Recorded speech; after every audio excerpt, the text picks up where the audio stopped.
राजधानी शिमला में विभिन्न विभागों से जुड़े पेंशनर्स ने समय पर पेंशन, बकाया एरियर, ग्रेच्युटी और संशोधित वेतनमान का वित्तीय लाभ न मिलने पर गहरा रोष जताया। पेंशनर्स का कहना है कि बार बार मांग उठाने और ज्ञापन देने के बावजूद उनकी समस्याओं का समाधान नहीं हो पा रहा है, जिससे उन्हें गंभीर आर्थिक परेशानियों का सामना करना पड़ रहा है। पेंशनर संगठनों ने सरकार पर भेदभाव और संवेदनहीनता के गंभीर आरोप लगाते हुए कहा कि पेंशन ही उनकी आजीविका का एकमात्र साधन है जिस पर उनकी पीढ़ियां निर्भर है। समय पर भुगतान न होने से दवाइयों, इलाज और रोजमर्रा की जरूरतों पर बुरा असर पड़ रहा है। पेंशनर्स ने स्पष्ट किया कि यदि उनकी मांगों की अनदेखी जारी रही तो आंदोलन को और तेज किया जाएगा, जिसकी पूरी जिम्मेदारी सरकार और प्रशासन की होगी। पेंशन के मुद्दे की बात करें, अभी तक यथावत है।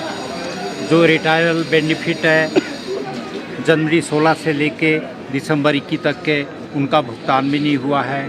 13% डीए है, कम्यूटेशन, लीव इनकेशमेंट, ग्रेजुटी, ये चीज़ें सारी यथावत वैसी पेंडिंग है। और इसमें एक नई चीज़ ये है कि जो गवर्नमेंट बार बार अनाउंस करती है कि माननीय मुख्यमंत्री महोदय भी बोलते हैं कि 70 साल से ऊपर वालों की जो 30% देनदारी रहती है वो 70 इयर्स एबव वालों की दे दी जाएगी, लेकिन वो अभी तक वो भी नहीं मिली है। 70 घोषणा होने के बावजूद भी नहीं मिली है। अब हमें मालूम नहीं है वो उसकी अकॉर्डिंगली कोई नोटिफिकेशन हुई है या नहीं हुई। जब एक बार घोषणा हो जाती है तो 2 दिनों के अंदर वो नोटिफिकेशन हो जानी चाहिए और पेमेंट हो जानी चाहिए। उसमें कितने की आते हैं, तो एक एज फैक्टर के हिसाब से जो पेंशनर्स के एरियर के लिए बांटा गया ये भी उचित नहीं है, क्योंकि एरियर की आवश्यकता सबको है। वो सबका एक अर्जित किया हुआ धन है, कोई ये एक्स्ट्रा बात नहीं है। जो जॉब के टाइम में हमने धन अर्जित किया है वो हमें आज की डेट में पेंशन के रूप में मिलता है।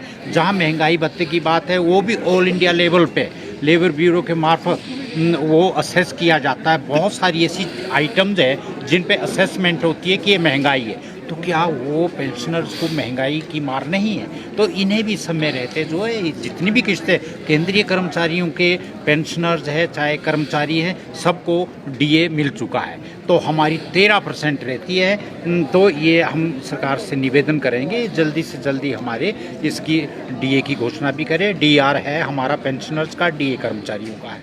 स्वाभाविक है जो सरकार ने शायद अपना पक्ष रखने के लिए ऐसा किया, क्योंकि अभी अगर फाइनेंशियल स्थिति सरकार की ठीक नहीं है तो प्रेजेंटली जो रिटायर होते हैं और उनके रिटायरल बेनिफिट जो 20 लाख से 30 लाख के बीच में होते हैं, भाई उससे वो सरकार बच जाएगी देने में। अगला 1 साल 2 साल निकल जाएंगे तो तब की तब देखी जाएगी, स्थिति सुधरेगी तो वैसे, अन्यथा वो भी हमारी तरह पेंडिंग रहेगा। उनका सिर्फ उनका तो एक ही अपना ये पक्ष है, लेकिन दूसरा पक्ष ये भी है कि बेरोजगारों की संख्या उतनी ज़्यादा रोज बढ़ेगी और जो कर्मचारियों को एक्सटेंशन मिली वो उस रिटायरल बेनिफिट से वंचित हो जाएंगे फॉर नेक्स्ट 1 और 2 ईयर्स के लिए।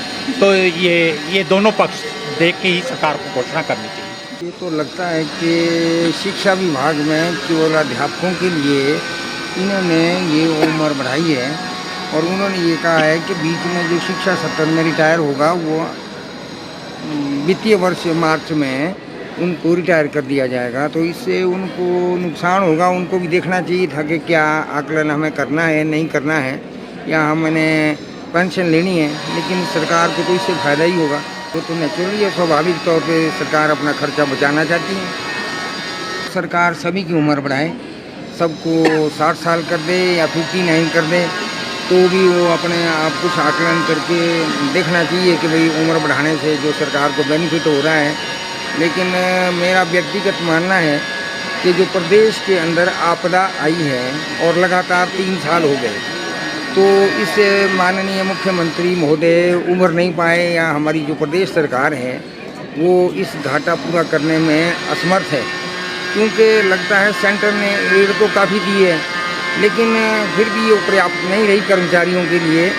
और अब हमें उम्मीद है कि इस मार्च के अंदर जो बजट आएगा इसमें मुख्यमंत्री महोदय जितने भी हम 60 साल से ऊपर के रिटायरीज हैं उनको ये बेनिफिट तुरंत दे देना चाहिए। ये तो घोषणाएं बहुत बार हुई है, माननीय मुख्यमंत्री जी हर फंक्शन में करते हैं, लेकिन एक मुख्यमंत्री की घोषणा का वेटेज होना चाहिए। जो एक बार घोषणा होगी स्वतः जो भी अधिकारी है उन्हें अकॉर्डिंगली उसकी नोटिफिकेशन जारी कर देनी चाहिए।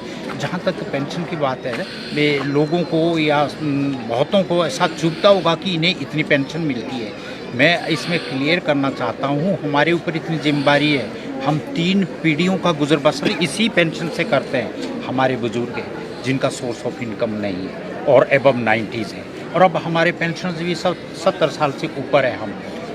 हम अपना परिवार का भी करते हैं, लेकिन उसके अलावा जो आगे का हमारा बच्चे हैं वो हाईली एजुकेटेड है, लेकिन यहाँ कोई जॉब नहीं है, प्रदेश में कहीं भी नहीं है। हमें उनका भी खर्चा उठाना पड़ता। हम 3 पीढ़ियों का खर्चा इसी पेंशन से उठाते हैं। बेरोजगार है या उन्हें रोज़गार मिले, और ऐसी छोटी मोटी एजुकेशन नहीं है, हाईली एजुकेटेड बच्चे हैं। तो हर घर से आजकल एजुकेशन, हिमाचल का स्टेटस देखा जाए तो एजुकेशन शायद कंट्री में दूसरे नंबर पे है। तो उनके स्टेटस का यहाँ जॉब ही नहीं है, कोई यहाँ फैक्ट्री नहीं है, कोई इंडस्ट्रीज़ नहीं है, स्मॉल स्केल इंडस्ट्रीज़ है नाम मात्र के लिए, उसमें भी लेबर क्लास की ज़्यादा पोस्ट है। तो यहाँ ऐसा है नहीं है, या तो उनके लिए कोई ऐसा जॉब यहाँ जनरेट किया जाए, अन्यथा हमारी पेंशन और इसका जो पूरा भुगतान कर दिया जाए।